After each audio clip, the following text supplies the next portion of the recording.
Uniting the Tibetan community is the prime importance when we move forward. How do we do that? Now, one is securing democracy, because democracy has been given to us on a platter by His Holiness the Dalai Lama, whereas in any parts of the world you have to struggle for democracy through your tears, your sweats and your blood.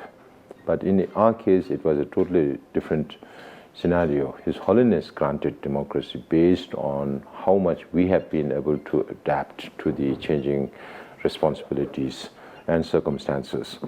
So this is a very precious gift from His Holiness, and it is incumbent upon us, the generation that has taken the responsibility now, to make sure that the future generations of Tibetans also continue with the same democratic processes and govern ourselves.